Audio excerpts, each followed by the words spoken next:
What happens when a bank flags a war hero as a fraud?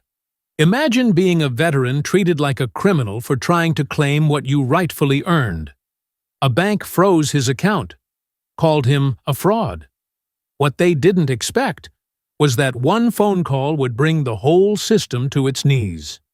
Where in the world are you watching this from? Drop your city or country in the comments. Let's see how far this story travels. David Walker didn't look like someone who had once briefed generals. He moved slowly, now stiff knees, a careful gait, but with a posture that never quite surrendered. He lived alone in a rent-controlled apartment on the edge of Arlington, 2 blocks from the same Vietnamese cafe he visited every Tuesday, and 4 bus stops from the downtown branch of MidFirst Bank, where he'd held an account for 31 years. At 76, David had long mastered the art of invisibility.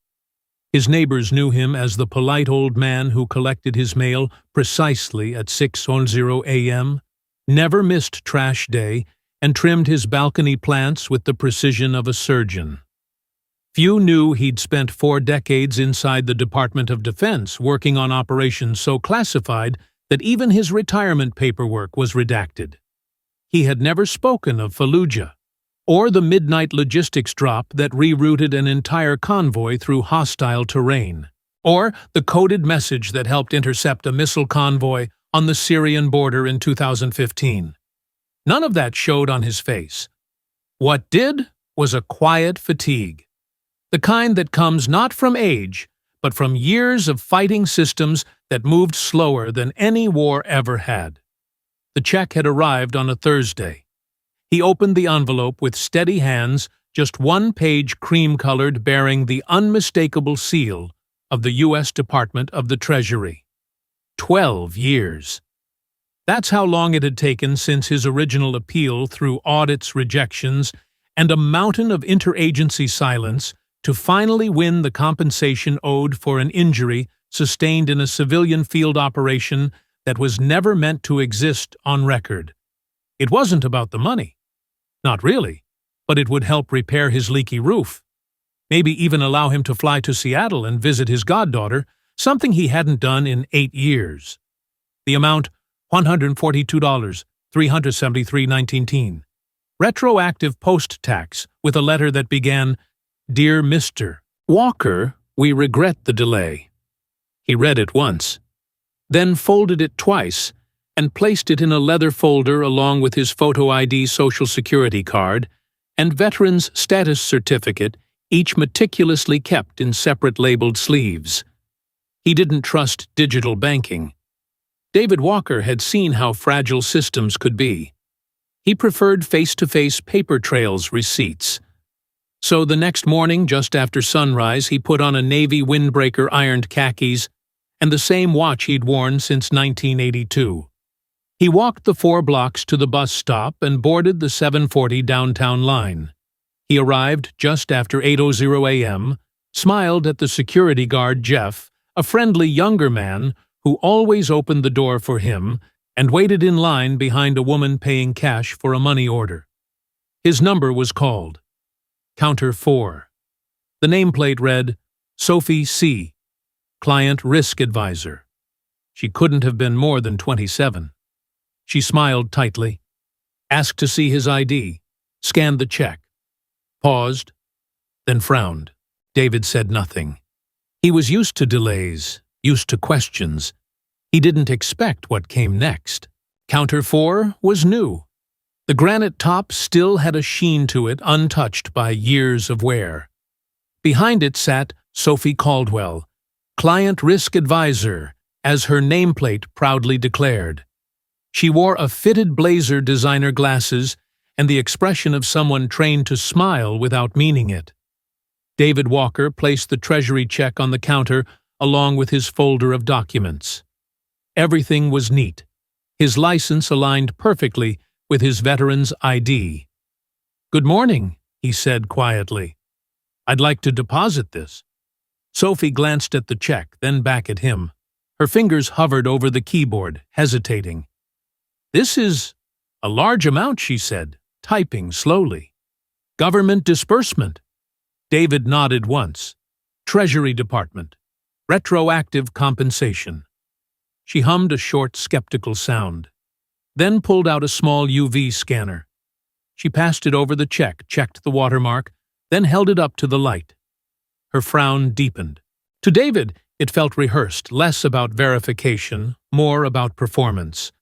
"I'm going to need to run this through our system," she said, already reaching for a different terminal. David said nothing. He had waited 12 years for this moment.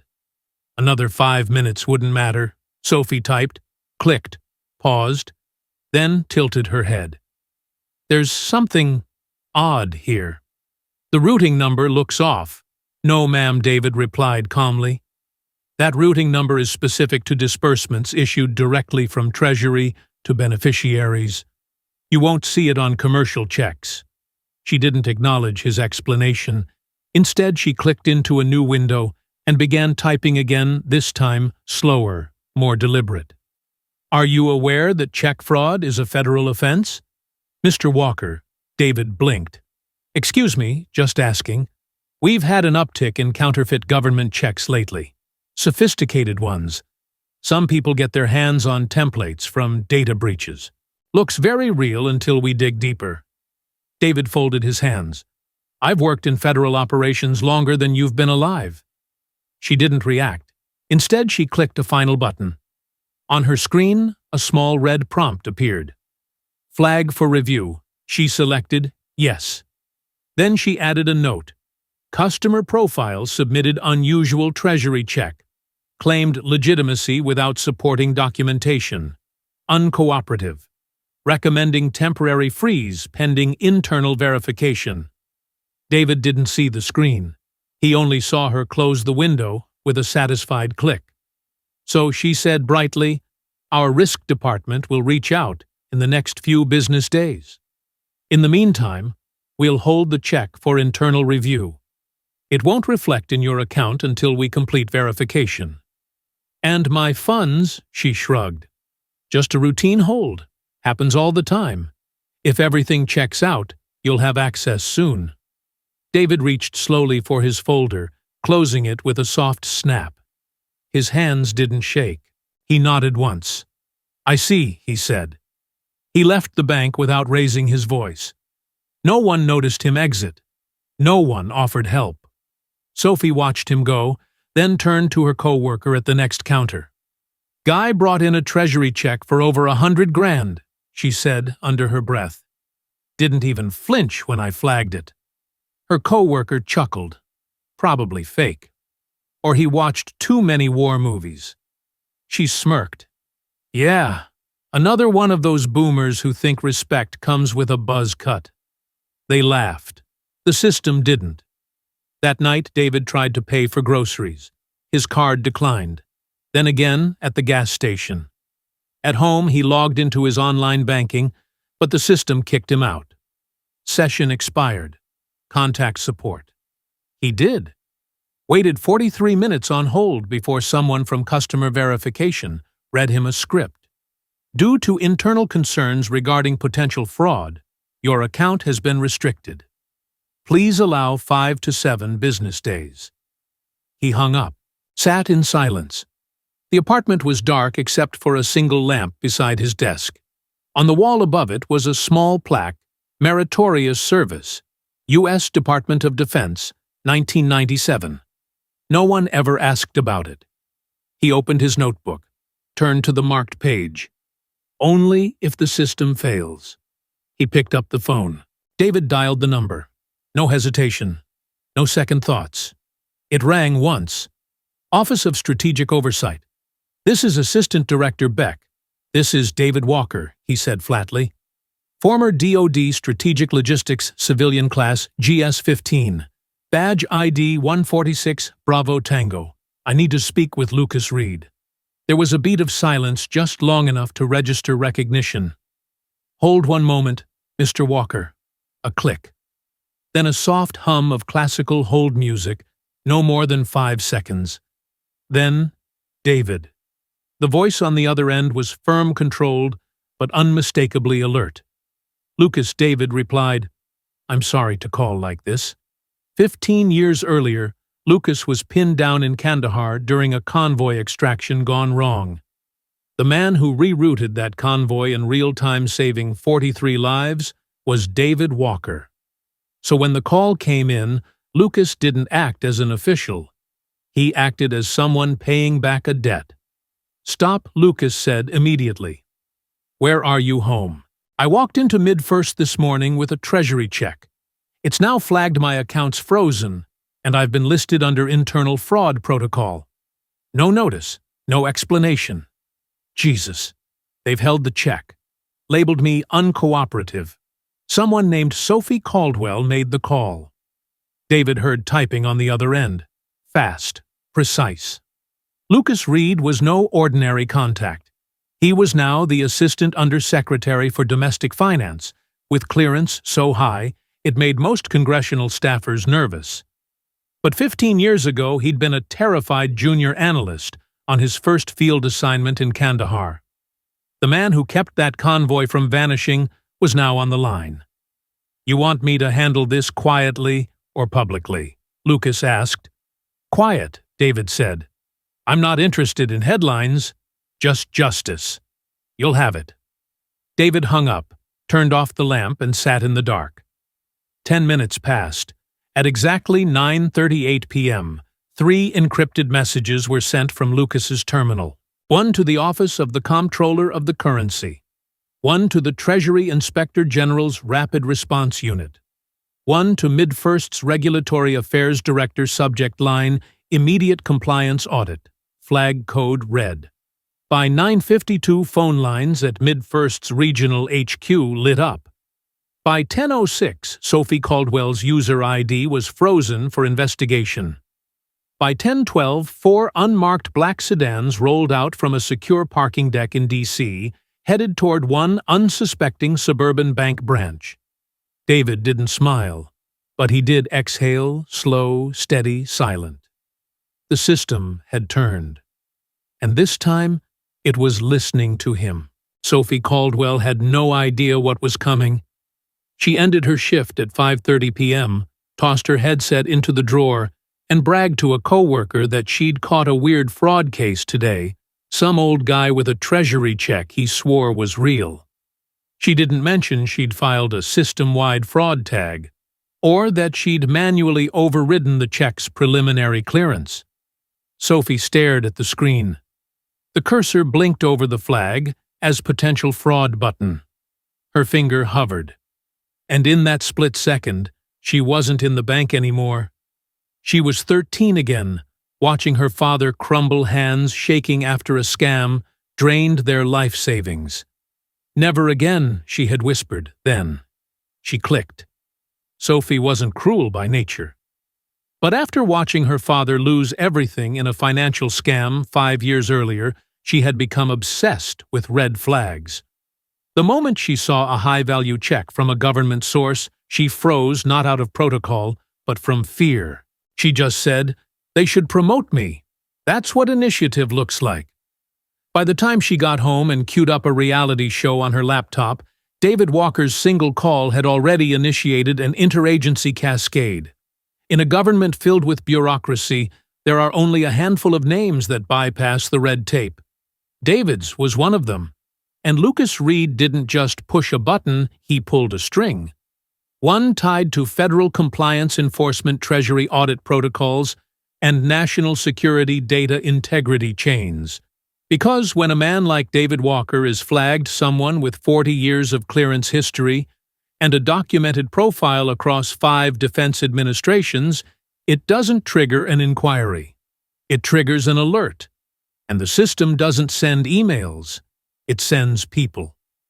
At 7:44 a.m. the next morning, 2 dark vehicles pulled up outside Mid-First's Arlington branch.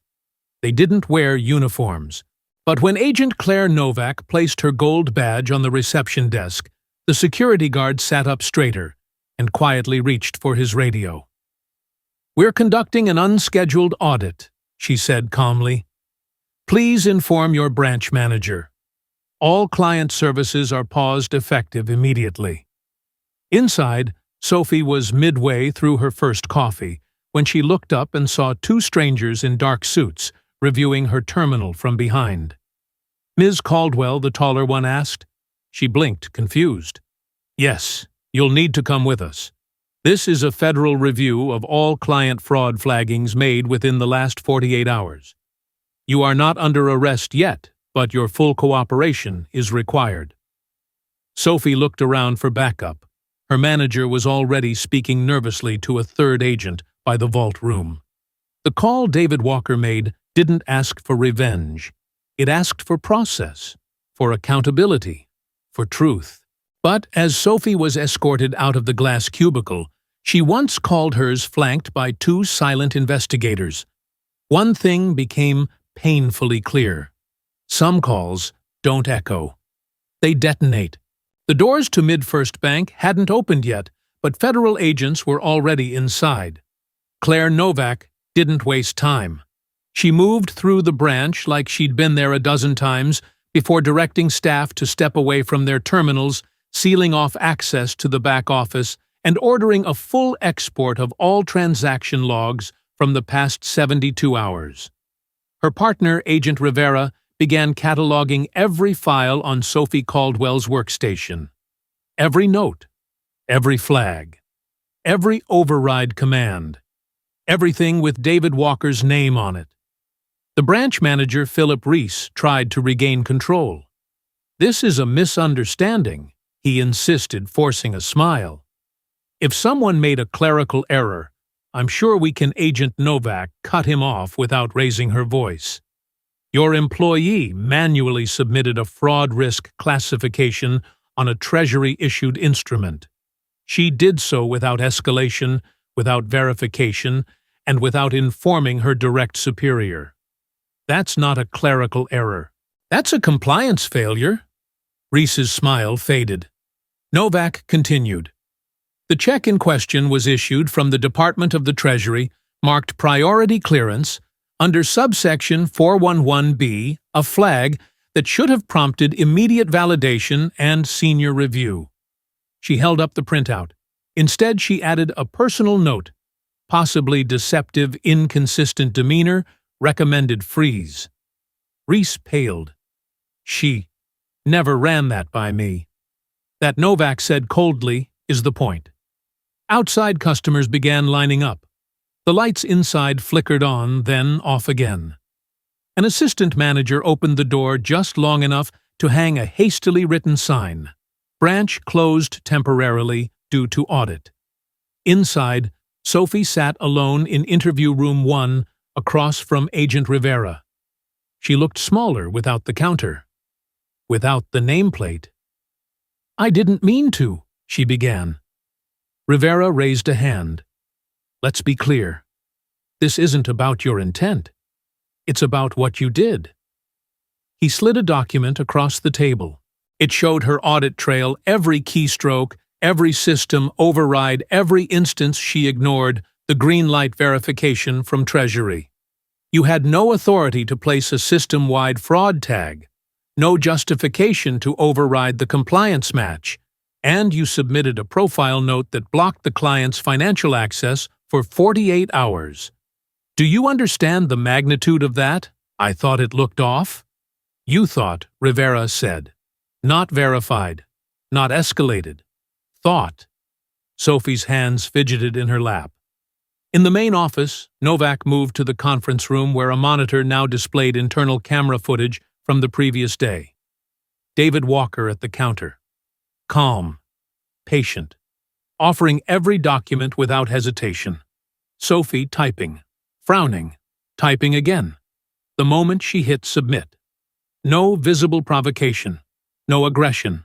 No deception. Just an old man in an ironed windbreaker trying to deposit a government check. Novak turned to Reese. Was your staff trained in protocol for federal instruments? Yes, of course. All new hires receive onboarding. When 6 months ago. Refresher scheduled next quarter.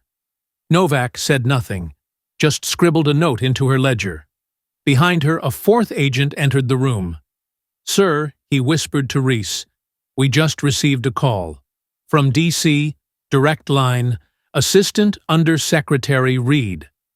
Reese swallowed hard. I see. The doors to Mid-First were still closed to the public, but the vault of consequences had just swung wide open. Inside, no one was laughing. No one was posturing. And no one, least of all Sophie Caldwell, understood yet how deeply one false assumption could ripple. Because the doors that David Walker had opened weren't made of glass. They were made of authority. And they didn't close quietly. The audit lasted 4 hours. Every terminal was checked. Every override reviewed.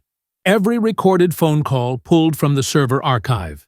What started as a quiet freeze on a single account had triggered a full-scale examination of Mid-First's internal risk practices. At 12:17 p.m., Sophie Caldwell was escorted out of the interview room. She didn't return to her desk. Her name badge had been removed. Her login credentials deactivated. An HR representative, red-faced and visibly shaken, informed her that she was placed on immediate administrative leave, pending a joint review by the Treasury Compliance Office and the bank's National Ethics Board. She didn't argue. There was no ground left to stand on. James, one of the tellers who had chuckled when David first walked in, watched her leave in silence. He didn't say a word. Some reckonings speak loud. Others just leave people staring. Down the hall, Philip Reese sat in a closed-door session with Agent Novak and a legal liaison from Mid-First's corporate headquarters, who had arrived in a hurry-tie-askew briefcase clutched too tightly. "We recognize the gravity of the situation," the liaison said, sweating. "And we're prepared to issue a formal apology to the client, as well as expedite all restorative actions." Novak didn't nod. She didn't offer comfort. "This isn't about apology," she said. "It's about structure. Your branch failed to uphold federally mandated protocol for validating Treasury disbursements. You allowed discretionary bias to override systemic process. That's not just negligence, it's institutional risk." Reese, now pale, finally asked the question he'd been avoiding. "Who exactly is the client?" Novak paused. Then she replied slowly, "Mr. David Walker. Retired GS-15. Former Strategic Division Chief Defense Logistics Command. Authored the coalition distribution model used in Kuwait, Iraq, and northern Afghanistan. Oversaw civilian emergency routing during the 2011 Japan quake response.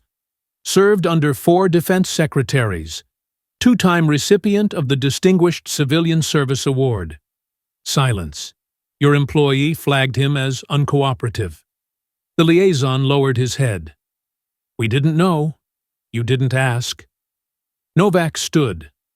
"This branch will remain under observation until my office confirms full policy correction. I expect your corporate office to issue an internal advisory within 24 hours regarding protocol for all future federal instruments." She collected her notes and turned toward the exit. Sophie watched her from the far end of the lobby, small, now deflated. The weight of what she had done was finally settling in. And in that moment it was clear David Walker didn't have to shout. He didn't need revenge. He simply reminded the system what it was supposed to protect. And that reminder hit like judgment. David Walker never asked for recognition. He never mentioned titles or clearances or the fact that 5 of his operational protocols were still in use across NATO logistics. His wall bore no medals. His email signature was blank. The only thing he kept was a folded certificate in a drawer signed by a president initials long faded. So when the regional executive of Mid-First Bank finally called him stammering through a formal apology, offering personal assurances of restoration and gratitude, David simply replied, "Just unlock the account." The executive paused, expecting anger demands legal threats. But David gave him none of it. He didn't need to. That was already done. Back in D.C., Lucas Reed sat in a closed-door session with a few select members of the Treasury Department. He recounted the chain of events, and when someone asked, "Why did this escalate so quickly?" Lucas answered without hesitation, Because the man they flagged helped map our supply grid during Operation Inherent Resolve. He fed real-time data to prevent a base collapse during a multi-front siege. He doesn't raise complaints. If David Walker makes a call, it's not noise, it's signal, the purest kind. A pause followed, and in that stillness, the room understood. This wasn't about a bank error. It was about a nation forgetting the weight of silent service. 3 days later, David Walker returned to the bank. Not to complain. Not to confront. He simply came to withdraw $40 in cash. For groceries. The teller this time was different, older, kinder hands, slightly trembling as she printed his receipt. "Your account is fully restored, sir," she said quietly. "With deepest apologies." David nodded. "Thank you." As he turned to leave, he passed by the desk that once belonged to Sophie Caldwell. It was empty now, cleared out, silent. He didn't stop, didn't gloat, didn't even glance twice. Outside, the air was cool. A breeze stirred the flag in front of the building half-mast, for reasons unrelated but still strangely fitting. As David turned to leave the bank, he heard a voice behind him, "Mr. Walker." He turned. Sophie stood there. No badge. No desk. Just a letter in her hand. "I wrote this. I know it doesn't undo what happened, but I'm sorry.